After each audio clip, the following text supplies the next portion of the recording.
Damian Holt's fist connected with the elevator's emergency stop button so hard his knuckles split. The metal doors jerked to a halt between the 42nd and 43rd floors of his own building, trapping him in a cage of mirrors and stainless steel. His reflection stared back from every angle. Impeccable suit, bloodied hand, and the scar running from temple to cheekbone that no amount of success could erase. He pressed his forehead against the cool metal, breathing hard. 300 people were waiting for him at the Plaza Hotel charity gala. Investors, board members, reporters hungry for a quote from the Glass King himself. But Damian couldn't make himself move, couldn't paste on the smile, couldn't play the part for one more evening. His phone buzzed. 17 missed calls. He silenced it and hit the button to restart the elevator, watching his own eyes in the reflection, cold, calculated, empty. Outside the Plaza Hotel, Damian loosened his bow tie and stared at the city lights bleeding across the night sky. His reflection stared back from the glass doors, impeccably dressed, perfectly composed, and utterly alone. The scar running from his right temple to his cheekbone caught the light, a reminder that perfection was always an illusion. Mr. Holt. A woman's voice cut through his thoughts. One more shot for the event coverage? He turned to find a photographer he didn't recognize. She wasn't like the others who'd hounded him all evening. No desperate smile, no calculated flattery. Just a camera and an expectant look. I don't do candid shots, Damian replied, moving toward his car. Then why are you standing out here alone? She asked, raising her camera. That's about as candid as it gets. He stopped. Something in her directness caught him off guard. Who are you? Elara Moore. Freelance photographer. And you're avoiding my question. I'm not avoiding anything, Damian said, but even he could hear the defensiveness in his voice. Elara lowered her camera and studied him with unsettling intensity. You know what I notice? Everyone in there is terrified of you. But out here, you're the one who looks terrified. The words hit him like a punch to the chest. For 17 years, Damian had perfected the art of deflection, of building walls so high that no one could see over them. And this stranger had just scaled them in 30 seconds. I don't know what you're talking about, he said, but his voice lacked conviction. Sure you don't. Elara smiled slightly, a knowing curve of her lips that suggested she saw right through him. Good night, Mr. Holt. Try smiling sometime. It won't kill you. She walked away, leaving Damian standing on the sidewalk, feeling more exposed than he had in years. 3 days later, Damian found himself scrolling through the event photos on his tablet during a board meeting. His CFO droned on about quarterly projections while Damian stared at a single image. Himself, caught in an unguarded moment, staring out at the city with something that looked dangerously close to longing. The photographer's credit read, Elara Moore. Give me her contact information, Damian told his assistant after the meeting ended. 20 minutes later, he was calling her himself. Ms. Moore, this is Damian Holt. I know who you are, Elara replied, and he could hear the smile in her voice. What can I do for you, Mr. Glass King? I have a project. A campaign for my new eco-development in Brooklyn. I need someone who can capture authenticity, not just architecture. And you think I'm that person? I think you're the only person who's looked at me in years and seen something other than a balance sheet. Silence stretched between them, and Damian wondered if he'd revealed too much too quickly. One trial shoot, Elara finally said. If it doesn't feel right, I walk. No contracts, no obligations. Agreed. And Mr. Holt? Lose the suit.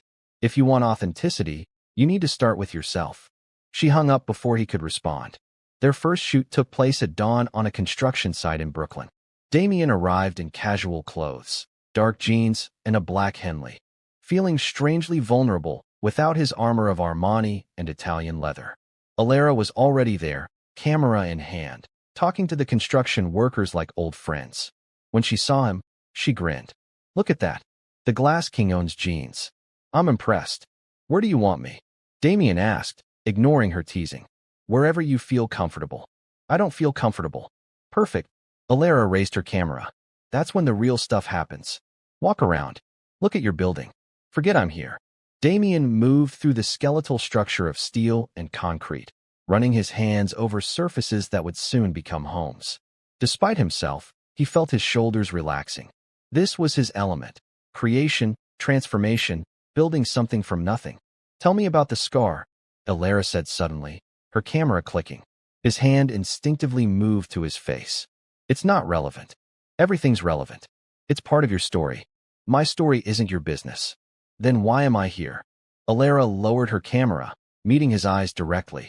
You didn't hire me to take pretty pictures of buildings. You hired me because I called you out on your bullshit.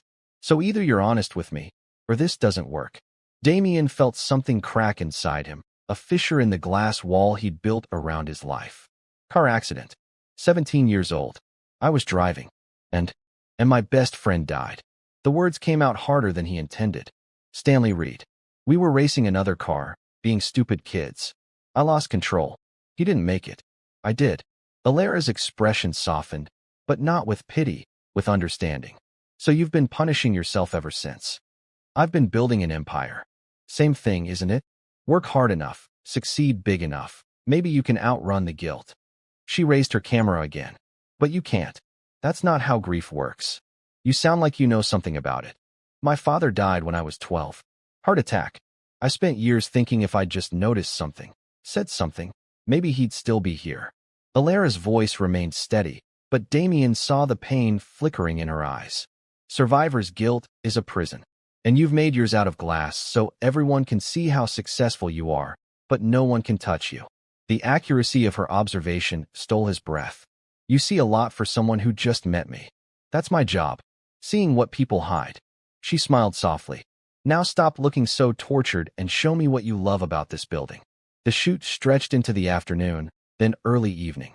They moved from the construction site to a nearby park, then to a coffee shop where Damian had never set foot despite living in the neighborhood for years. Elara photographed him talking to workers, sketching designs on napkins, even laughing when a dog stole his bagel. You're different here, Elara observed as they reviewed the shots on her laptop. Different how?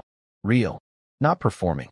She pointed to an image of him crouched beside a little girl who'd asked about the building. This is the person you hide. Maybe that person isn't safe to show. Or maybe you're just scared. Elara closed her laptop and looked at him directly. Have dinner with me. Not work. Just dinner. Damian's heart kicked against his ribs. Why? Because I want to know the person behind the scar. The one who builds things because creation is the only thing that quiets the guilt. The one who stands outside the ballrooms because he doesn't know how to be real with people anymore. You're assuming a lot. Am I wrong? Where? He asked instead. Somewhere you'd never normally go. Tomorrow night. I'll text you the address. Elara stood, slinging her camera bag over her shoulder. And Damian? Don't bring the Glass King. Just bring yourself. The restaurant was a small Ethiopian place in Queens, tucked between a laundromat and a bodega. Damian felt conspicuously out of place in his casual blazer, but Elara greeted him with a warm smile that immediately put him at ease. No reservations, no Michelin stars, no one who knows your net worth, she said, leading him to a small table in the back. Just good food and real conversation. They ate with their hands, tearing pieces of injera and sharing dishes family style. Damian couldn't remember the last time he'd eaten anywhere without white tablecloths and wine lists longer than most novels. Tell me something no one knows about you, Elara said, licking sauce from her fingers. I play piano, Damian admitted. I started lessons after the accident. My therapist said I needed a healthy outlet for the guilt. Do you still play? Not in years. The piano's in my penthouse, but I never touch it. Why not? Because it reminds me of who I was before I became this. He gestured at himself vaguely. Before I decided that success was the only thing that mattered. Elara reached across the table and took his hand, the gesture so natural that Damian didn't pull away. Success isn't the problem. Isolation is. You've convinced yourself that if people get close, they'll see the guilt, the pain, the parts you think are broken. So you keep everyone at arm's length. And you think you're different? I think I'm too stubborn to let you push me away. She squeezed his hand. I grew up with nothing, Damian. Single mom, 3 jobs, food stamps. I learned to see people clearly because survival depended on knowing who to trust. And I trust you. Not the empire, not the money. You. Something shifted in Damian's chest, a warmth spreading through him that had nothing to do with the spicy food. You barely know me. I know enough. I know you tip construction workers extra. I know you designed that Brooklyn building with affordable units because you actually care about community, not just profit. I know you touch your scar when you're nervous, and you smile more when you think no one's watching. Elara's eyes sparkled. Should I continue? Please don't. She laughed, a sound that made Damian want to hear it again and again. Too late. You're stuck with me now. They talked until the restaurant closed, sharing stories and secrets like old friends.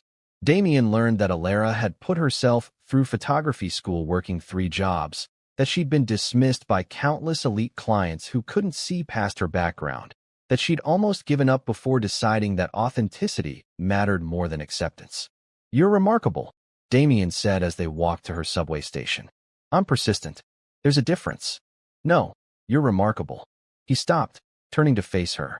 You see the world the way I wish I could, without fear, without walls. You could see it that way too. You just have to stop hiding. I don't know how. Elara stood on her toes and kissed his cheek, her lips soft against his scar. Yes, you do.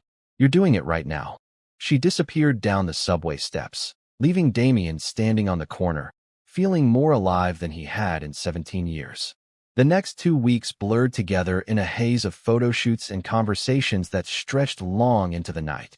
Damian found himself texting Elara at odd hours, sharing thoughts he'd never voiced to anyone. She responded with photographs, a sunrise over Brooklyn, a homeless man feeding pigeons, a child's chalk drawing on the sidewalk. You see beauty everywhere, Damian observed during one shoot. Beauty is everywhere. You just have to look without judgment. Elara adjusted her lens. That's your problem. You judge everything, especially yourself. I have high standards. You have impossible standards. There's a difference. She lowered her camera. When's the last time you did something just for joy? Not for profit, not for image. Just because it made you happy. Damian couldn't remember. I don't have time for joy. Then what's the point of success? Elara asked softly. You've built this incredible empire, but you're miserable. What are you proving, and to whom? The question haunted him for days. He found himself standing in front of his piano at 3 in the morning, fingers hovering over keys he hadn't touched in years. When he finally pressed down, the notes came haltingly at first, then with increasing confidence. He was playing Chopin when Elara texted. Can't sleep. You up? Playing piano, he replied. I want to hear. Can I come over? Damian hesitated. His penthouse was his sanctuary, the one place no one entered. But before he could overthink it, he sent her his address. She arrived 30 minutes later, camera around her neck, as always. Don't stop, she said when he moved to stand. Keep playing. He played while she photographed, capturing angles and moments he couldn't see. When the last notes faded, Elara sat beside him on the bench. That was beautiful, she whispered. That was broken. I haven't practiced in. It was beautiful because it was real. She showed him the photos, his hands on the keys, his face unguarded, his eyes closed. This is who you are when you stop hiding. This is the man I'm falling for. Damian's breath caught. Elara, you don't have to say anything. I just needed you to know. She set her camera down and took his hands. I see you, Damian. All of you. The guilt, the pain, the impossible standards. And I'm not going anywhere. He kissed her then, a kiss that felt like coming home and jumping off a cliff simultaneously. When they finally pulled apart, both breathing hard, Damian pressed his forehead to hers. I don't know how to do this, he admitted. Neither do I. So we'll figure it out together. For 3 weeks, Damian existed in a bubble of happiness he'd never experienced. He and Elara fell into an easy rhythm. Morning coffee at her studio, evening walks through neighborhoods he'd never explored, late-night conversations that ranged from philosophy to favorite childhood memories. Then the paparazzi found them. The photos hit the tabloids on a Tuesday morning. Damian and Elara leaving her studio, holding hands and laughing. The headlines were vicious. Glass King's mystery woman. Who is she? Billionaire's new girlfriend revealed. From rags to riches, photographer bags Manhattan's most eligible bachelor. Within hours, Elara's social media exploded with cruel comments. She's so ordinary. Total gold digger. He could do so much better. Her Instagram, once filled with art and beauty, became a battleground of judgment and assumptions. Damian saw it all during a board meeting when his CFO pointedly asked about his judgment regarding public relations. The implication was clear. Elara was a liability. That evening, he called her. We need to talk. I know what you're going to say. Elara's voice was tight. I saw the headlines. The attention, it's not fair to you. Maybe we should take a step back until things calm down. Silence stretched between them, heavy with hurt. Don't do that, Elara finally said, her voice cracking. Do what? Pretend you're protecting me when you're really protecting yourself. She laughed bitterly. The second things got real, the second the world was watching, you ran. Just like I knew you would. That's not fair, isn't it? You've been running your whole life, Damian. From guilt, from connection, from anything that might make you vulnerable. I thought maybe you were ready to stop. I was wrong. Elara, please. You can't build love behind walls. It doesn't work that way. Her voice broke completely. I told you I saw all of you, and I wasn't going anywhere. But you never saw me the same way, did you? I was just another project. Another thing you could control. That's not true. Then prove it. The challenge hung in the air. Choose me. Publicly. Messy and imperfect and complicated. Choose us. Damian opened his mouth, but fear closed his throat. The silence answered for him. That's what I thought, Elara whispered. Goodbye, Damian. The line went dead. For 3 days, Damian tried to convince himself he'd made the right choice. He buried himself in work, approved designs, attended meetings, and maintained the perfect facade he'd cultivated for years. But at night, in his glass penthouse high above the city, he felt the walls closing in. He'd built this empire on foundations of control and perfection, and it had never felt more hollow. On the 4th day, he stood at his office window and caught his reflection in the glass. The Glass King stared back, successful, powerful, alone. What am I doing? He whispered to his reflection. His assistant knocked. Mr. Holt? The press conference for the Brooklyn project starts in an hour. Damian turned slowly. Cancel it. Sir, cancel the press conference. Schedule a new one for tomorrow. And make sure every major outlet is there. He grabbed his coat. I have something I need to do first. He found Elara at her studio, photographing fabric samples for a fashion client. She looked up when he entered, her expression carefully neutral. I'm working, she said. I know. I'm sorry. But I need to say something, and I can't wait. Damian stepped closer. You were right. About everything. I've been running since I was 17 years old, convinced that if I just built enough, achieved enough, no one would see the scared kid underneath. And when you looked at me and saw him anyway, it terrified me. Elara's hands trembled slightly. So what changed? I realized that being seen, really seen, is worth the risk. That loving you is worth the headlines, the judgment, the loss of control. He took her hands.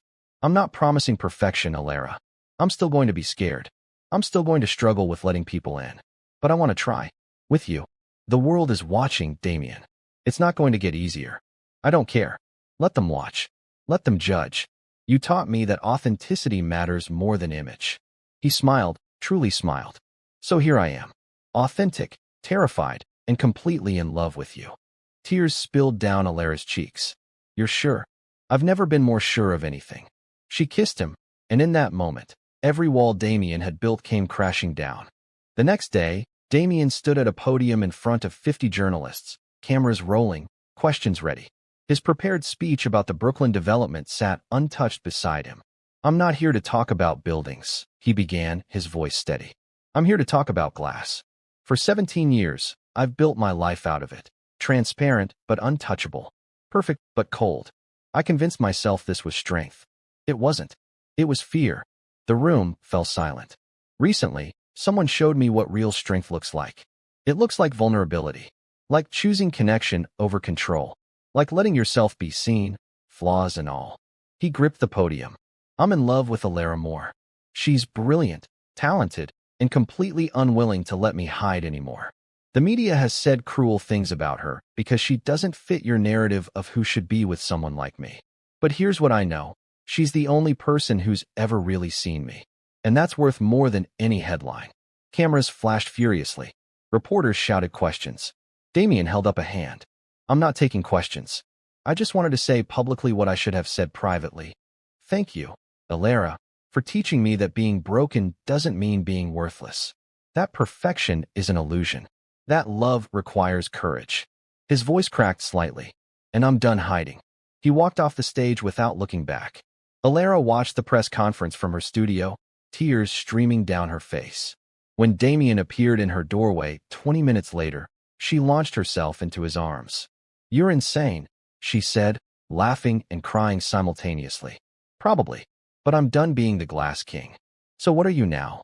"Just Damian. Scared, imperfect, and hopelessly in love with you." He kissed her softly. "Is that enough?" "It's everything." 6 months later, they married in a small ceremony in Central Park. No press, no spectacle, just people they loved witnessing two people who loved each other. Damian wore jeans and a simple white shirt. Elara wore a vintage dress and flowers in her hair. During their first dance, she whispered, "No regrets." "None. Turns out authenticity looks good on me." "I could have told you that." "You did. I just needed to believe it." A year after that, Elara's camera sat on their kitchen counter beside a sonogram photo and a half-eaten bagel. Damian found her there one morning, staring at the image with wonder and terror in her eyes. "We're having a baby," she said, as if testing the words. Damian wrapped his arms around her from behind, resting his chin on her shoulder. "We are. Are you scared?" "Terrified. But that's okay. Some of the best things in life are terrifying." He turned her to face him. "We'll figure it out. Together. Just like everything else." Just like everything else. They stood in their sun-filled kitchen, holding each other, perfectly imperfect and completely real. Outside, the city buzzed with its endless noise and chaos. But inside, in that moment, everything was quiet and clear. Damian Holt had spent 17 years building walls of glass, convinced they would protect him. But in the end, it was breaking them down that saved him. Love didn't shatter him. It made him whole. And somewhere in Manhattan, a photograph sat in a gallery. The Glass King at a piano, eyes closed, finally at peace. Below it, a simple caption, "The man behind the glass wall." If this story touched your heart, please like this video and subscribe for more emotional stories that remind us what it means to be human. Drop a comment below telling us about a time you had to choose between safety and authenticity. We read every single one, and your stories inspire us. Share this with someone who needs to hear that being seen is worth the risk.